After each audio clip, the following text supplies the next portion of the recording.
ఖర్చులు ఎలా ఉంటాయో ఒకసారి చూద్దాం. 1976లో నెలకి 1250 రూపాయలు వస్తే సరిపోయేది, ఇల్లు గడిచేది. 1984లో నెలకు 2800 వస్తే కానీ సరిపోయేది కాదు. అదే 1992లో నెలకి 5000 రూపాయలు మినిమం అవసరం వచ్చేది.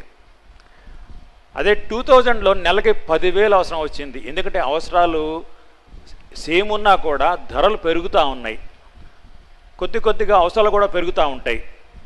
2008లో నెలకి 20,000 వస్తే కానీ సరిపోయేది కాదు. 2016లో హైదరాబాద్లో లాంటి ప్లేస్లో బతకాలంటే రెంట్ ఎలా ఉంటుంది, ట్యూషన్ ఫీజు ఎలా ఉన్నాయి, పిల్లల చదువులు ఎలా ఉన్నాయి, నెలకి 40,000 వస్తే మామూలుగా బతకొచ్చు.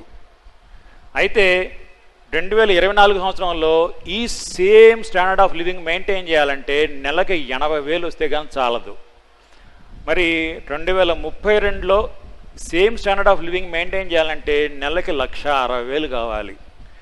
అదే 2040లో 3,20,000 వస్తే కానీ ఈ స్టాండర్డ్ ఆఫ్ లివింగ్ మెయింటైన్ చేయలేరు.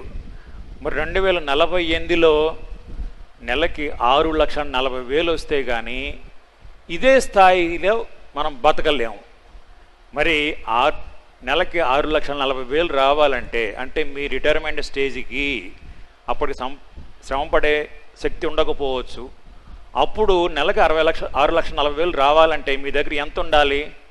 కనీసం 10 కోట్లు ఉండాలి కనీసం. మరి 10 కోట్లు సంపాదించడానికి మీ దగ్గర ప్లాన్ ఉందా? దానికి యాక్షన్ ఉందా? యాక్షన్ కావాలి కదా. మరి కోట్లు సంపాదించాలంటే, డబ్బు సంపాదించాలంటే ఏం చేయాలి? మీకు రాబర్ట్ కియోసాకి మాట వినే ఉంటారు.